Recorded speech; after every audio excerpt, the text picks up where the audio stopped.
Hello, hello, and welcome back to Lyre. We just saw our little bird friend leave, right? I think that's the last thing that happened. We're still in our jail. Isn't that fun? I think it is. His footsteps trail off into the distance, and I'm left alone again. Left alone in silence. The sun is beginning to set over the mountains, and I feel a chill rush over my body. My clothes are damp and cold, so I had to take off the bulk of them. It's better to wear as little clothing as possible when you're wet like this.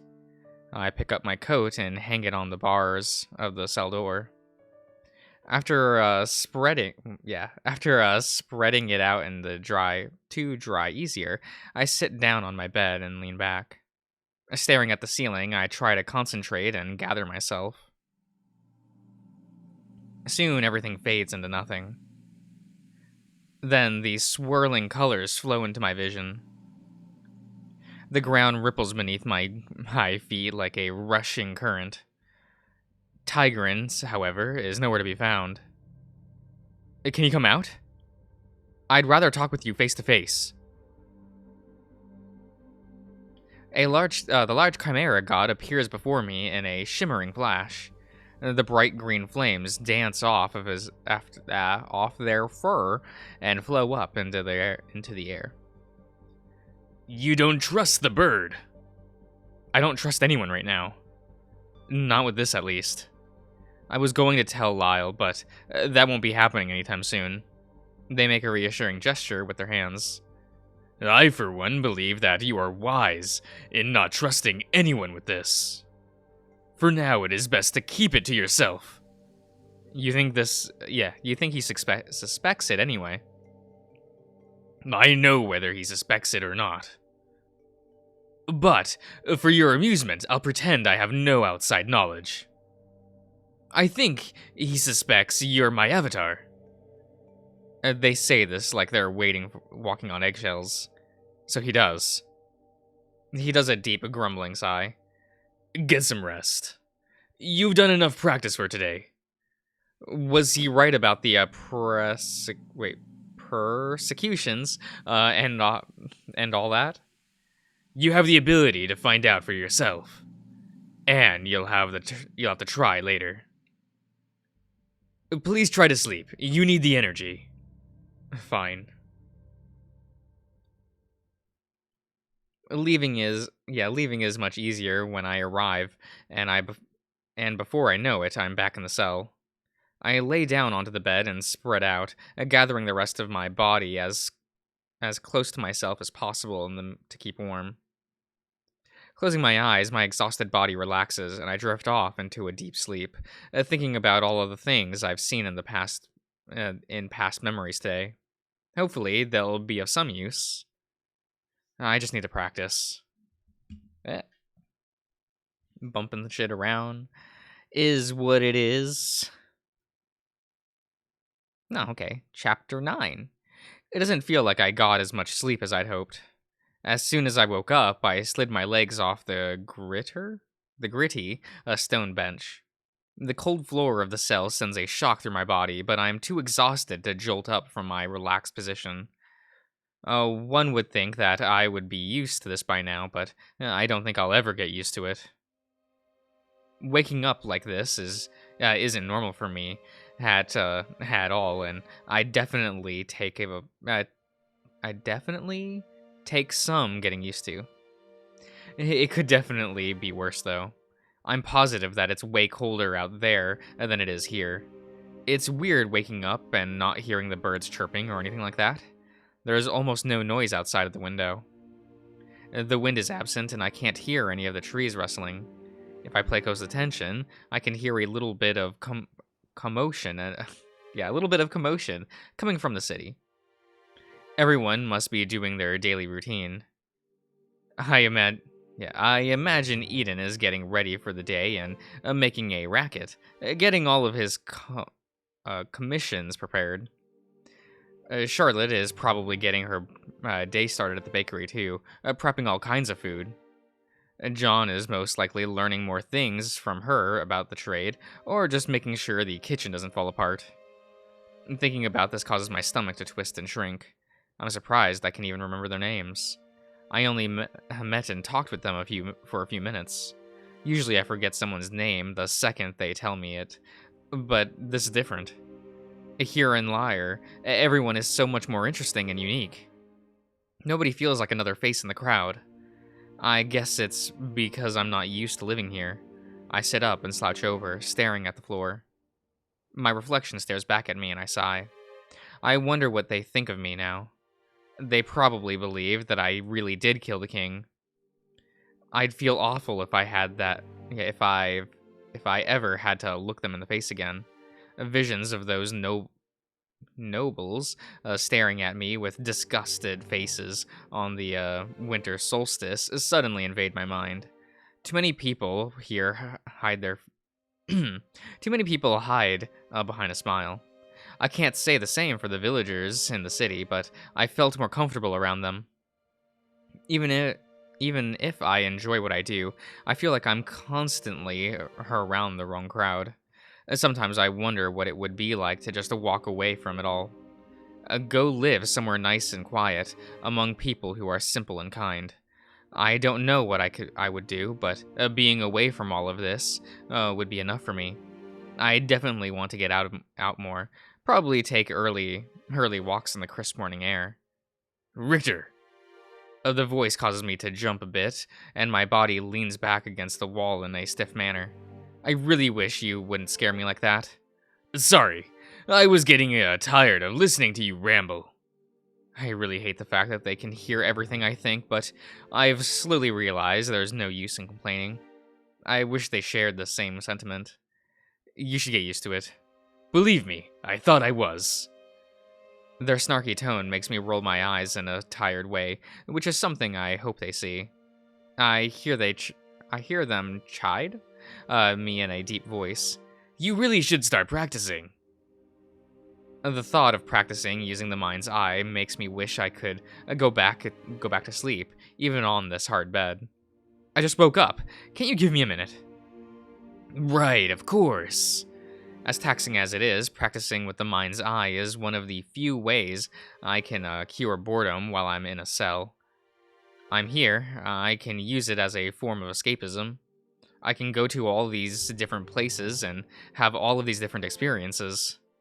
I can't really allow myself to get too carried away with this, though. I have to remember my main goal. I have to practice so that I can be strong enough to see into the more recent past. I need to use it to see who killed Reiner. It seems impossible given that the trial could come out of nowhere.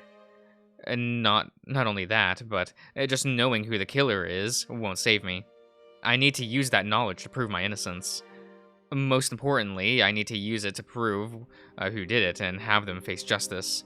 I'll need time to think and figure it out, or relay information to people that can help. I can't do all of this the day before the trial. If only I could see Lyle. He would be so much help with that. I stand up from my sitting position and begin to pace around the cell, careful to step on dry ground. And now that I think about it, I've been practicing a lot. Maybe I could try figuring out who killed Reiner. There's no harm in trying, I guess. Wrong. Another abrupt word from Tigran causes me to stop in my tracks. There is a severe amount of harm in trying. How? I'm going to have to try eventually, aren't I? You just need to trust me. You aren't ready yet. Something like that takes a lot of practice, skill, and focus. With luck, you'll be able to get to that point in in time. But until then, you need to start smaller. Hearing them say all of this angers me slightly. I've trusted them so far, but I always have this feeling in the back of my head, and they're hiding something from me. They probably know this is how I feel, but I'm not about to bring it up with them. The fact that they can't tell me everything makes me even angrier. It doesn't seem right. I let out a sigh of defeat. Fine. I trust you, but you'd better not give me a reason not to. I can try. I sit down on the floor, crossing my legs and slouching over. They always have to have the last word, I guess. Staring into one of the puddles, I can see the reflection of the window. A dim sunlight shines into the room, giving everything a chilling glow. Is there anything in particular I should start with? That's your choice, but I would try to be a bit more imaginative. Lately, your visions have been a bit too personal. They've also been based off of recent experiences or confrontations. And there's something wrong with that? Somewhat. You need to truly try and trust your boundaries. Test your boundaries. Reach out beyond the horizon and take hold of a memory or feeling. It could be an experience you've always wanted to have, or something lived by someone you met a long time ago. Something near or dear to your heart. They pause to take a breath. Or something new. Visions like this. They're like fuel for my avatars. I press my fingers into the dirt of the floor and draw a line. Is there a reason why that happens? It just helps. I wipe the dirt off of my finger and lean back. Okay, I'll try. I feel a warmth run through my body as I relax and concentrate. I try to think about home. The sunny days, tall white towers, the rolling hills by the cliffs and sandy shores, waves crashing against the stone walls of the docks, all the people who made an impact on my life, memories of my past, and the things I've done. Sitting in the chair by the window with my mother, just talking with her, watching the ship sail by. After a few seconds of closing my eyes and thinking about all of these things, I feel as if I'm pulled away from my own body. I get the sense there's chaos all around me, yet for some reason my body can't feel a thing. I also feel like I'm floating. Or it's what I think it would feel like. It's truly indescribable. That feeling quickly fades as I'm thrown into a perilous scene. Oh, okay. A flash of lightning obscures my vision for a moment as everything unfolds. Heavy rain swirls around me as the sound of harsh wind drowns my senses. It looks like I'm spectating the scene of a ship at sea, surrounded by a terrible storm. Waves crash into the sides of the small ship, and sailors clamor around the deck. Some of them are being thrown all over the place by waves crashing onto the surface and flooding over the sides. Most of the ships have been rolled up as well. The ship looks old too. It's nothing like the ones I see in and out of the harbor in Iron? It looks almost archaic. However, my body seems to be tethered to a single sailor. He's a monkey with light fur that looks like it's been bleached by the sun. His skin is dark pink colored too. He's swirling around one of the ropes tied to the mast, looking around at everything going on around him. His eyes are bright as golden as the sun. I'm not really sure what's going on, or what I'm witnessing, but I get the feeling that I can't look away. His tail curls around the rope as his eyes dart ahead in the eye of the storm. He's panting heavily and keeps looking around at what's going on with worry in his eyes. There's a coiled rope being held by his foot. I always thought it was cool that monkeys could do that as well. A lightning strikes again, and the boom echoes throughout the deep abyss of the open sea, casting a bright light among the clouds and across this rolling sea, the rolling surface of the ocean. One of the soldiers from below yells up towards the mast. Alverton? Alverton! Get down from there, it's not safe! The monkey looks down at him and yells back in a bellowing voice. It's my job. You'll thank me if you go overboard. He gestures to the rope being held by his foot. Just keep her going steady, and make sure you don't lose track of the eye. Aye, we've got that covered. A wave washes over the side of and the sailor staggers a bit, but keeps a hold of the railing. Another sailor yells out among the crew. We should have never listened to you, you know. It's not safe to go out this far from home. We should have never left the shores.